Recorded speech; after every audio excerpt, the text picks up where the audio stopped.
Hello everyone, good morning. Myself Bhusari Vishwas, lecturer of Pravara Medical Trust College of Pharmacy, Sevgaon. My subject is Hospital and Clinical Pharmacy. So my dear student, previous lecture we was start second part of Hospital and Clinical Pharmacy, that is Clinical Pharmacy. In that today's lecture we are going to discuss the second topic or second chapter, that is modern dispensing aspect. विद्यार्थी मित्रांनो, मागील लेक्चरमध्ये आपण hospital आणि clinical pharmacy हा जो काही subject आहे त्या सब्जेक्टमधील सेकंड पार्ट जो आहे क्लिनिकल फार्मसी त्यामध्ये इंट्रोडक्शन टू क्लिनिकल फार्मसी हा फर्स्ट टॉपिक स्टडी केलेला आहे. त्याचबरोबर आजच्या या लेक्चरमध्ये आपण सेकंड टॉपिक किंवा सेकंड चॅप्टर त्या पार्ट सेकंडमध्ये स्टडी करणार आहोत. मॉडर्न डिस्पेन्सिंग आस्पेक्ट हे त्या चॅप्टरचे नाव आहे. त्याच्यामध्ये स्टडी करूया introduction. The goals of therapy are not achieve unless the patient understand and follow the instruction for use of drugs prescribe. जोपर्यंत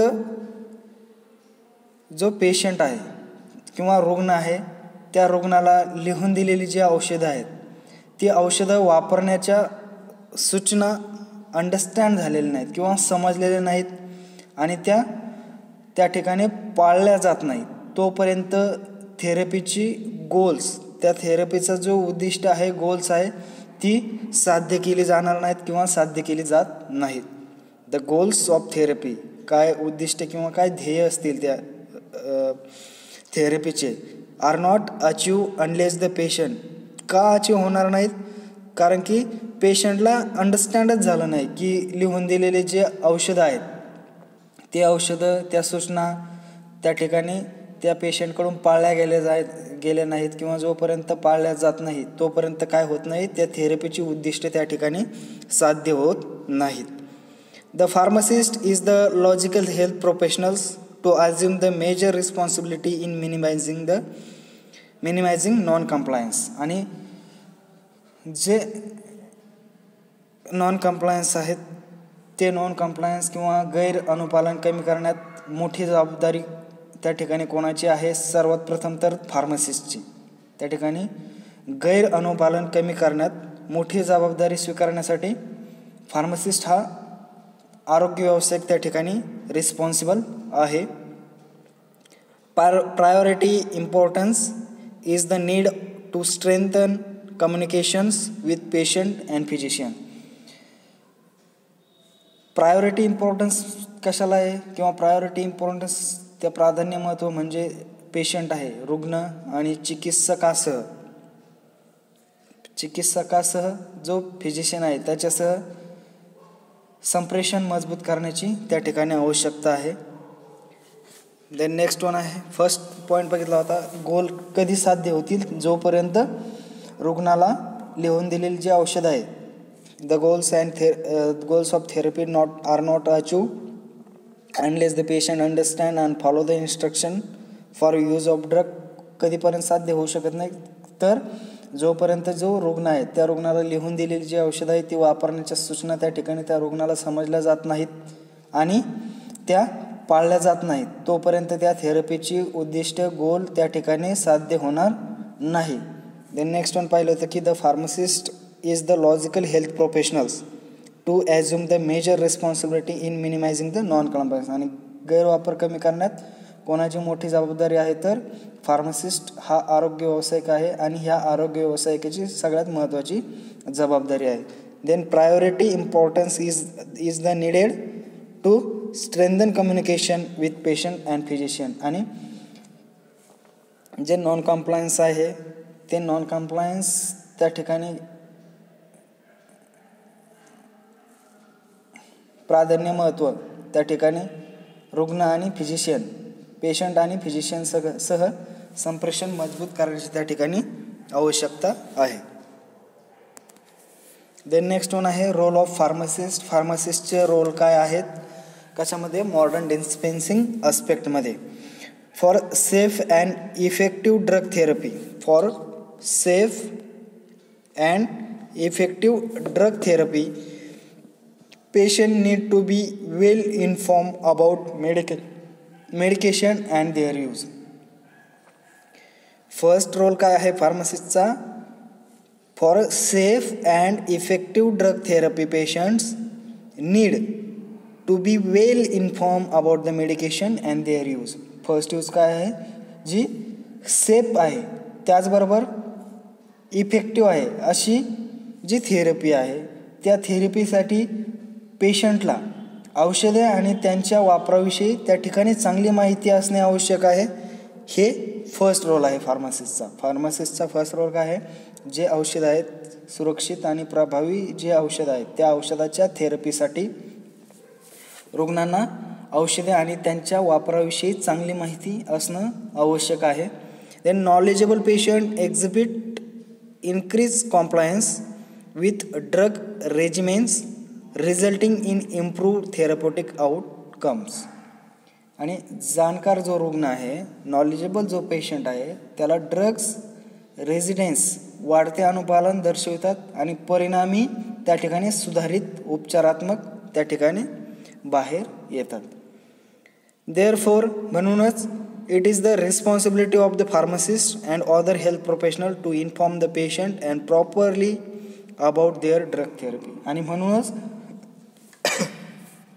फार्मासिस्ट आणि इतर आरोग्य व्यावसायिकांची जबाबदारी आहे, फार्मासिस्ट अँड अदर हेल्थ प्रोफेशनलची काय जबाबदारी आहे की जे पेशंट आहेत त्या पेशंटला त्यांच्या आरोग्य उपचाराबद्दल योग्य प्रकारे माहिती द्यावी किंवा योग्य प्रकारे माहिती देण्यात यावी त्या ड्रग थेरपीशी रिलेटेड, ही जबाबदारी आहे. नेक्स्ट वन आहे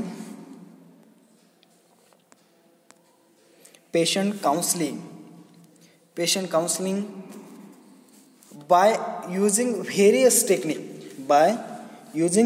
technique of communication like that verbal, written or audio visual, the pharmacist should inform, educate and counsel patient about the following items for each drug. आणि फार्मासिस्ट कशा प्रकारे त्या ठिकाणी पेशंट काउन्सिलिंग करू शकतो, तर बाय युझिंग व्हेरियस टेक्निकमध्ये काय काय टेक्निक येऊ शकतात, मग तो व्हर्बली सांगू शकतो किंवा रिटर्नमध्ये तो एखाद्याला लिहून देऊ शकतो कशा प्रकारे ड्रग यूज केले पाहिजेत, त्यामध्ये ड्रगचं नाव असेल, यूज ऑफ ड्रग असेल, त्याचे ॲक्शन असेल, रूट ऑफ ॲडमिनिस्ट्रेशन असेल, याच्याशी संदर्भात तो त्या ठिकाणी रिटर्नमध्ये देऊ शकतो. त्यानंतर ऑडिओ सांगू शकतो किंवा व्हिज्युअल. अशा प्रकारे by using various technique pharmacist inform करू शकतो, त्याचबरोबर एज्युकेट करू शकतो आणि काउन्सिल करू शकतो पेशंटला about the following item for each drug. त्याच्यामध्ये फर्स्ट वन आहे name of drug. In that name of drug different names with synonym. त्यामध्ये औषधाचं नाव, त्यानंतर use of drug and its action, औषधाचा वापर आणि त्याची ॲक्शन कशा प्रकारे होते. Then route of administration and dosage schedule. त्या ठिकाणी त्या ड्रगचं ॲडमिनिस्ट्रेशन कसं केलं पाहिजे, त्याचा डोस किती घेतला पाहिजे, त्यानंतर dosage form and time of administration आणि टाईम, त्याचं ॲडमिनिस्ट्रेशन टाईम कधी ॲडमिनिस्टर केलं पाहिजे. देन डायरेक्शन फॉर प्रिपरेशन, त्याच्यावरील डायरेक्शन प्रिपरेशनवरील. त्यानंतर डायरेक्शन अँड प्रिकॉशन फॉर ॲडमिनिस्ट्रेशनसाठी त्याचं डायरेक्शन काय आहे, किती घेतलं पाहिजे, त्याचबरोबर काय प्रिकॉशन, काय काळजी घेतली पाहिजे ॲडमिनिस्ट्रेशनच्या दरम्यान. Then common side effect of the drug, आणि त्या ड्रगच्या रिलेटेड काय साईड इफेक्ट होऊ शकतात ते कॉमन साईड इफेक्ट त्या ठिकाणी सांगितणं गरजेचं आहे. त्यानंतर self monitoring of drug therapy, आणि त्या ड्रग थेरपीच्या related self monitoring. Then adequate storage of drug. Then next one आहे contraindication and interaction of the drug and information about prescription refill. Then next one what to do in the event of misdose. And next one the specific information to specific patient regarding the certain drug. आणि specific information to कोणासाठी, तर specific पेशंटसाठी regarding कशाच्या regarding, तर certain ड्रगच्या regarding. A patient needs practical useful information and the pharmacist should share his knowledge and to the patient communicate about the information. मग त्यानंतर आपण नेक्स्ट स्टडी करणार आहोत. फर्स्ट आपण पाहिलं होतं की name of drug and its action. Name of drug and its action, त्याच्यामध्ये फर्स्ट स्टडी करूया name of drug and its action. The pharmacist should inform the patient not only the name of the drug but it's also other name synonym. आणि एखादा drug आहे, suppose एखादा drug आहे आणि फार्मासिस्टने एखाद्या पेशंटला काउन्सिलिंग करायचं, सांगायचं की हा ड्रग आहे, याचं नाव हे आहे, परंतु नुसतं एक नाव सांगून गरजेचं नाही, परंतु त्या ड्रगला आणखी काही सिनोनिम असतील किंवा ऑदर नेम असतील तेही त्या ठिकाणी त्या फार्मासिस्टनं त्या पेशंटना सांगणं गरजेचं आहे. Pharmacist should inform patient not only the name, फक्त नाव सांगून गरजेचं नाही तर बट ऑल्सो ऑदर नेम और सिनोनिम. सिनोनिम त्याला समानार्थी काय नाव आहे किंवा ऑदर दुसरं काय नावाने आपण त्या ठिकाणी मिळवू शकतो. Then next one, he must explain use of that drug and action on the body. आणि नेक्स्ट वन काय आणखी सांगितलं पाहिजे फार्मासिस्टने, तर त्या ड्रगचा यूज काय आहे, कोणत्या प्रकारचा यूज त्या ठिकाणी आपण करू शकतो त्या ड्रगचा, आणि त्याची बॉडीवर काय ॲक्शन होते ते एक्सप्लेन करणं गरजेचं आहे. Then in brief he has to explain how the drug act. आणि इन ब्रीफमध्ये सांगितलं पाहिजे की हा ड्रग कशा प्रकारे बॉडीवर ॲक्ट होतो. Then next one, route of administration. In that routes of administration,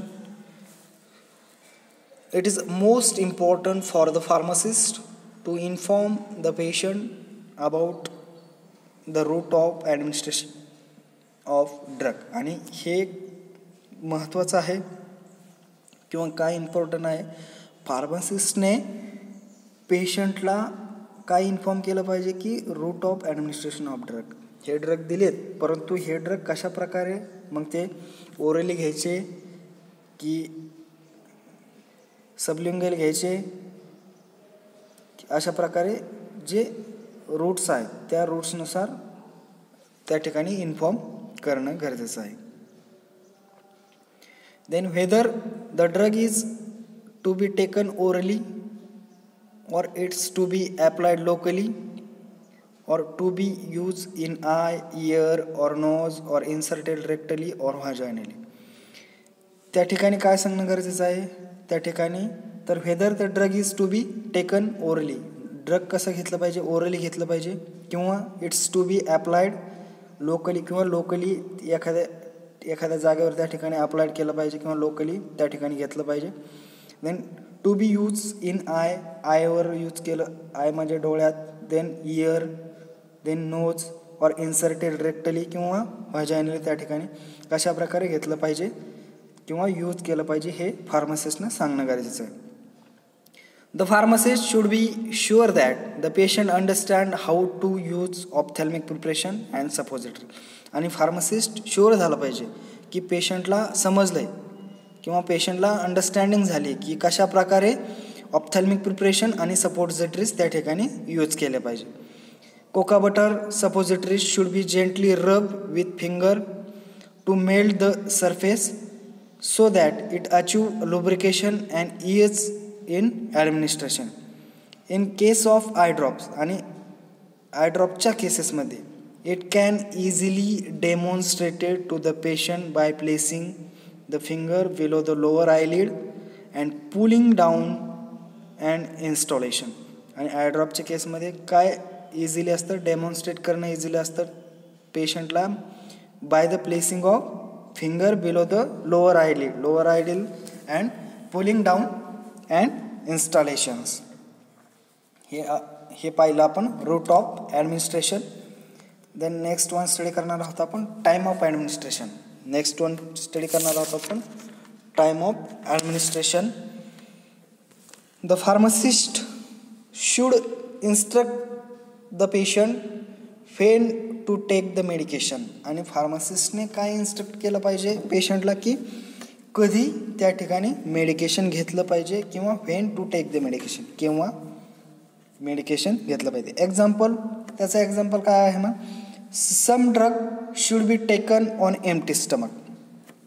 काही ड्रग कधी घेतले जातात तर ज्यावेळेस एम्प्टी स्टमक असेल त्यावेळेस ते ड्रग घेतले जातात. That is about the 1 hours before meals. आणि दॅट इज कधी घेतले जातात तर जेवण करण्याच्या 1 hour आधी घेतले, 1 तास आधी घेतले जातात.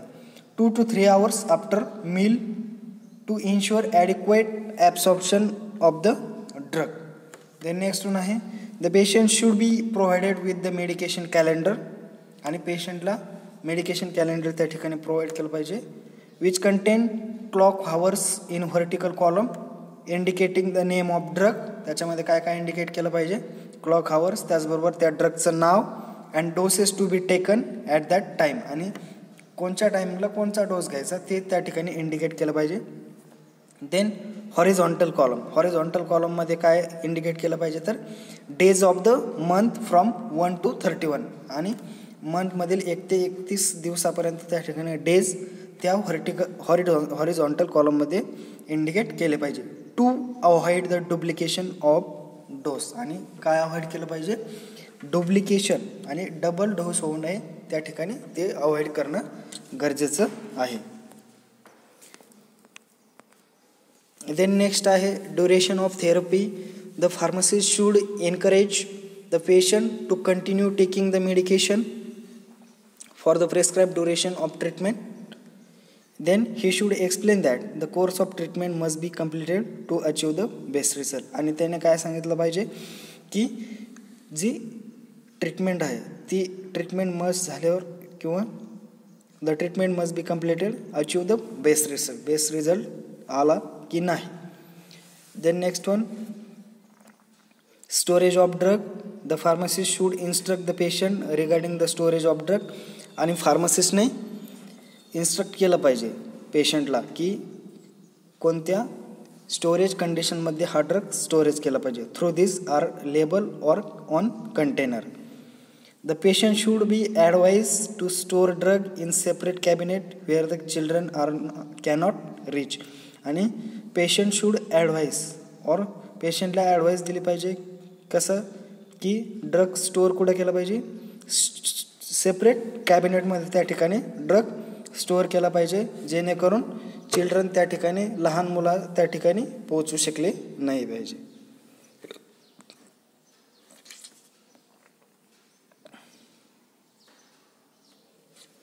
Thank you everyone. Thank you again. Remaining point will be studied in next lecture. Remaining point, adverse effect, restriction, allergic reaction and removal of drug packaging and refill information will be studied next lecture. Thank you.